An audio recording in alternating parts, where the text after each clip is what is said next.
Good morning, everyone. Welcome to the show. It is Tuesday, September 26, 2023. It is 11:25 a.m. My name is Matt, and this is your daily crypto news. First of all, I want to say that I checked out Spotify. I canceled my Spotify account about a month ago because all I listened to was podcasts, and I was like, Apple does this for free. I don't need to pay whatever it is a month, $12 a month. Yes, I'm getting a little cheap in my old age, but I decided to cancel it. But I went over there to take a look at something yesterday, and I noticed that we have 40 5-star reviews on Spotify, a perfect 5-star review for everyone who hit those 5 stars. I want to say thank you very much. Today's quite a quick news day, so let's get straight into it. More than 98% of creditor groups of the insolvent crypto lender Celsius have voted in favor of a proposed reorganization plan, of which this plan will return between 67% and 85% of their investments. Additionally, Celsius creditors will get equity in the newly formed entity, tentatively called NewCo. Very, very clever name. The reorganization plan was approved despite objections from the U.S. trustee, the DOJ-backed entity, responsible for overseeing the administration of bankruptcy cases and private trustees involved in the case.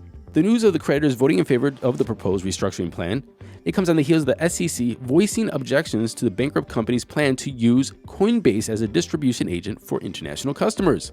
They said that the Celsius plan to use Coinbase as a distribution agent for international customers goes far beyond the services of a distribution agent, contemplating brokerage services and master trading services. The SEC continues to say that the plan to use Coinbase's service may implicate many of the concerns raised in the SEC's district court action case against Coinbase. That is, that the exchange would act as a middleman connecting buyers and sellers of crypto, according to the SEC. Well, Coinbase's lawyer, Paul the Goat Grewal, he snapped back like he usually does. He said that Coinbase is proud to engage with Celsius to distribute crypto back to its customers. I wonder why the SEC would object to a trusted U.S. public company taking on this role. We look forward to addressing this with the bankruptcy court and undertaking our important role to make Celsius customers whole. I 100% agree with them. I wonder why they would object. Coinbase is literally the on and off ramp and a very big trusted institution company that can handle this sort of distribution. Who else could do this? The SEC? No, they absolutely couldn't. What they're going to do is they'll collect all the crypto and they'll sit there until somebody comes looking for it. And if they don't find it, the SEC will liquidate it in 10 years.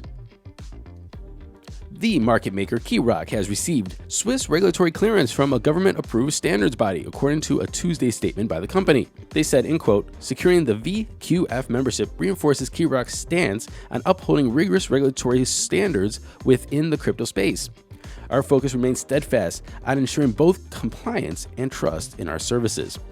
VQF says it's the largest and oldest self-regulatory organization in Switzerland and is approved by the financial regulator FINMA to monitor compliance with anti-money laundering laws. Speaking of exchanges in compliance, this is actually a new one, kind of shocking actually. Binance has reopened registration and access to users in Belgium. And this is only 3 months after the country's financial regulator ordered it to cease offering services. Binance happily tweeted, new registrations of Belgian residents are welcome on our platform once again. In addition, various Binance products and services are accessible again to Belgian users who have accepted our terms of use. I hate that I have to talk about this, but I'm going to talk about it. Ben Armstrong, aka Bitboy, he was arrested last night while live streaming outside his former business partner's house. He alleges that this guy stole his Lambo. He started this whole live stream to 2,500 people, saying, live from a very special location. This location would be the house of crypto investor and consultant Carlos Diaz, who Bitboy says is connected to the Hit Network. The Hit Network that used to be part of Bitboy's company and now kicked him out for many reasons. Another interesting tidbit about this is when the cops came up and asked him who's in the car, he said it's the woman that he was having an affair with, and his wife knows about it. Now, the thing is, even though the cops did come, I watched this video. Actually, I skimmed through this video. I didn't see any cops. Because here's what happened is around 17 minutes into this video, you hear the cops come. They say, put down the phone. He puts down the phone. He says, take off his fanny pack. He takes off the fanny pack. And then he continues to talk to the cops. Bitboy says, hey, I'm live streaming to 2,500 people. Cop says, cool, continues to do his job. And then the camera goes dark because it looks like the fanny pack covered the camera. You hear what's happening in the back end, but I don't think you ever see the cops. Anyway, here's the point. Can this guy just effing disappear? He's an embarrassment to this whole thing. I mean, look, there's so many embarrassments with this industry, but this guy got to go away. Ben, go away. Go away.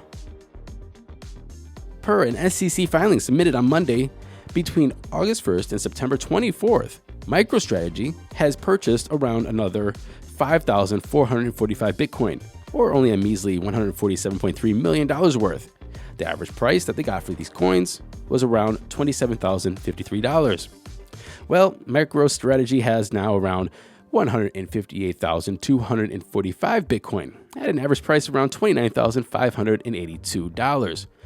The total amount they spent on Bitcoin is about $4.68 billion. Now, I know you're wondering how much they're going to make if this goes to a new all-time high. So if this goes to a new all-time high of, let's call it $70,000, they would have $11.036 billion with a profit of around $6.35 billion.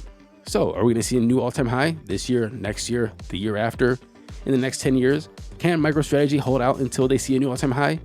If they do, Michael Saylor is going to be sitting real pretty. And if they don't, they just spent $5 billion.